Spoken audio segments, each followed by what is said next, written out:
You hear it everywhere, right? We're living through the fastest technological revolution in history. But what if the real story, the one they aren't telling you, is hiding in plain sight? So let's just start with this quote from OpenAI's CEO, Sam Altman, because it really hits on this weird feeling a lot of us have. He says you can have this thing do amazing, amazing stuff for you, but you kind of live your life the same way you did 2 years ago. It's this wild paradox. AI is supposed to be this revolutionary force, but for most of us, life feels pretty much the same. All that power kind of trapped behind a screen. So if AI is so revolutionary, why does the revolution feel, well, so quiet? That's the big question we're going to dig into. We're going to cut through all the noise and the hype to figure out what's really going on behind the curtain and where all of this is actually taking us. All right, first up, vision versus reality. So on one side, you have this huge, almost utopian vision. AI is going to end poverty, it's going to automate all the boring work, and basically liberate humanity. I mean, it sounds incredible.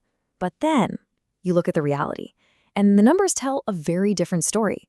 We're seeing productivity gains, sure, but they're leveling off somewhere between 10 and 30%, which is good, don't get me wrong, but it's not exactly ending all work as we know it.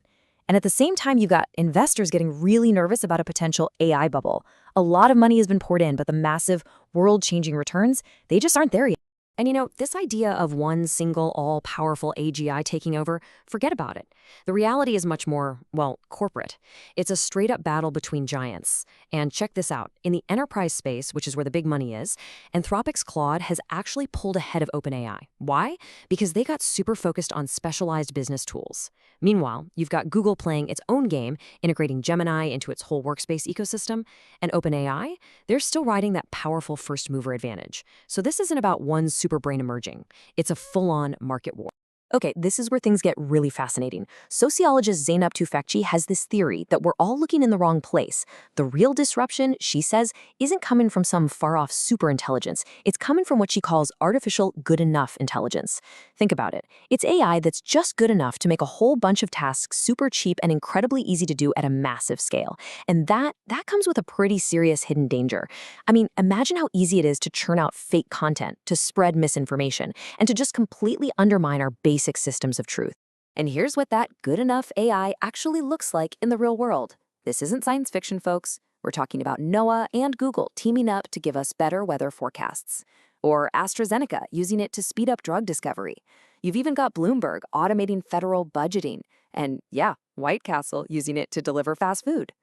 All of these things are super useful, for sure. They're practical, but they're more evolutionary than revolutionary, Okay, let's shift gears, because there's a part of this story that almost no one is talking about, and that's the massive physical cost of all this intelligence.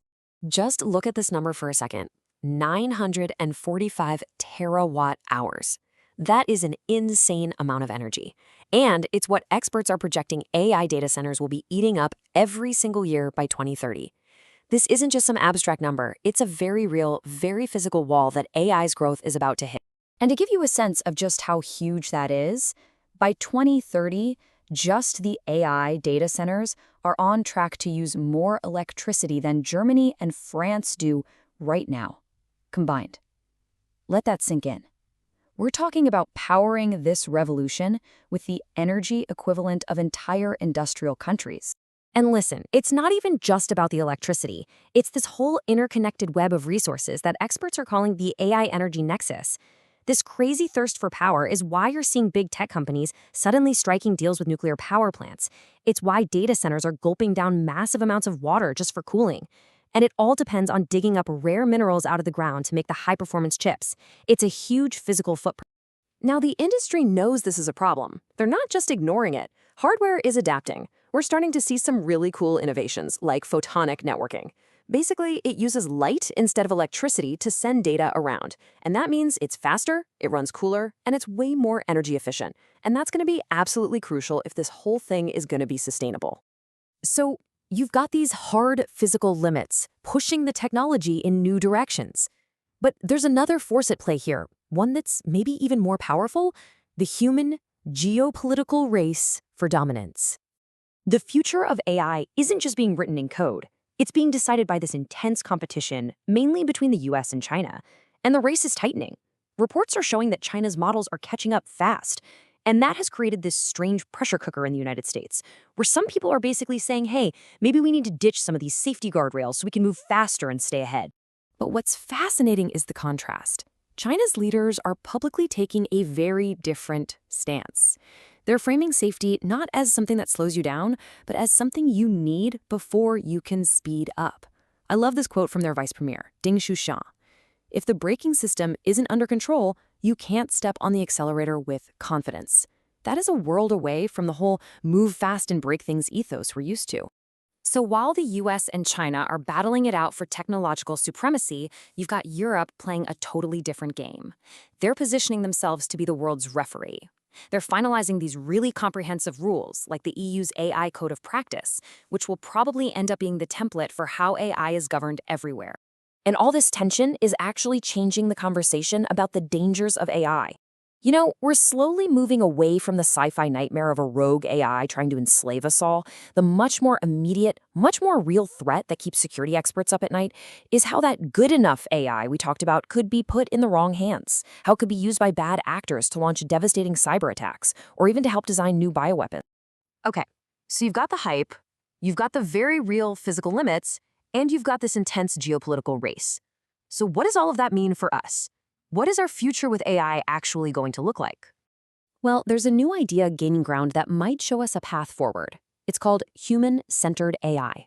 And it's not just about building bigger, faster, more powerful models. It's a whole different philosophy. It's about shifting the focus and asking a simple question. Not just what can AI do, but how can AI help us live better? So instead of building an AI just to schedule your meetings more efficiently, you'd build one that helps you manage your time to actually reduce your stress. It's a subtle but really important shift. And you can already see this playing out in two very different ways. On the one hand, you have the world of work. The mantra is becoming hire less, expect more. Those broad generalist jobs, they're starting to fade. But if you have specialized AI skills, you are in very high demand. But then, on the other hand, look at the personal impact. AI is being designed to be your new personal coach, a fitness guide that gets what holds you back, or a private tutor for your kid that adapts to exactly how they learn. So, you see, the real revolution isn't going to be some big, flashy explosion. It's going to be quiet. It's going to be subtle. It'll happen when AI agents just become a normal, invisible part of all the software we use every day. In this new world, the companies that win will be the ones that figure out efficiency and sustainability. And for the rest of us, knowing your way around AI won't be a niche tech skill anymore. It's going to be an essential life skill, just like reading or writing. So in the end, it feels like all the hype has been focused on the wrong thing. We've been so obsessed with the question of how smart the AI will get. But the real question, the one that's going to define everything, is about us. As we weave these unbelievably powerful tools into the fabric of our lives, the real question is, what will we become alongside them?